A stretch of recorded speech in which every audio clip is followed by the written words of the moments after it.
Hi everyone, it's Stephanie Thompson. Welcome back to Read Your Library. I'm very excited today because we have finally finished the first shelf of my home library, talking about the books on that shelf, and we're moving on to the second one. As I promised, we're going to do them in order. And the second shelf, I was just looking at it today preparing for this video. It's this one right here. This was the first shelf. This is the second shelf.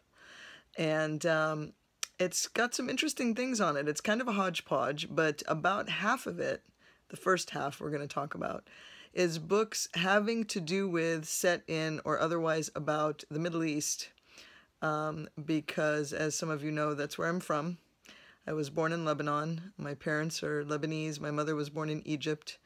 So it is of particular interest to me. I grew up in Lebanon and in the Arabian Gulf, different countries, before moving to Europe and then to the US. So I have more than a passing interest, but not an exhaustive academic interest, really. There's a lot to be said and written about the Middle East, and it looms ever larger, it appears, in our national and international discourse in ways that can be, frankly, sometimes exhausting.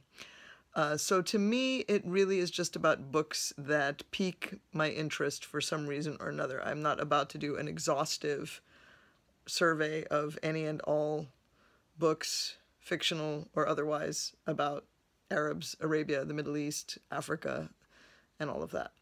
That being said, the first book that happens to be on the shelf is kind of random because it is actually a fictionalized autobiography. And if you have heard of the author Margaret George, sorry, not Elizabeth, we'll get to her later, Margaret George, then you'll know what I'm talking about. This is the Memoirs of Cleopatra. And Margaret George is well known for writing these fictional autobiographies. She has written one of Henry VIII and also of Mary Queen of Scots. And they're all, you know, pretty hefty, and this is no exception. And I really enjoy this style, this genre, as you've seen in some of my other books that I've talked about already. I like it when historical data is researched and absorbed and retold in a more gripping way than just a straight historical account. And this is a good example of that.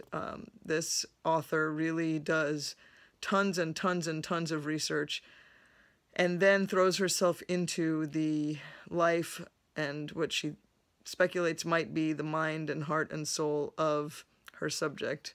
In this case, the infamous, notorious, famous, great Cleopatra, Queen of Egypt.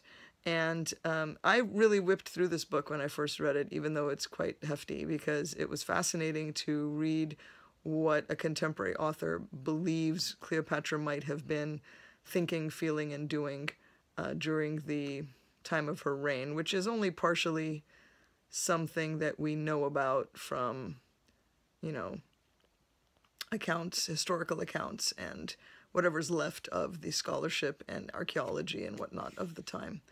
So if you are interested in ancient Egypt, if you're interested in Cleopatra, if you like fictionalized historical autobiographies, this is definitely a book that should be in your collection, or one that you will have read, because I think it, if not completely accurate, because how can it be, and how do we know anyway, it still, I think, gives a really good picture of what it might have been like at the time and what Cleopatra might have been like, and it's fascinating to read. So I recommend it.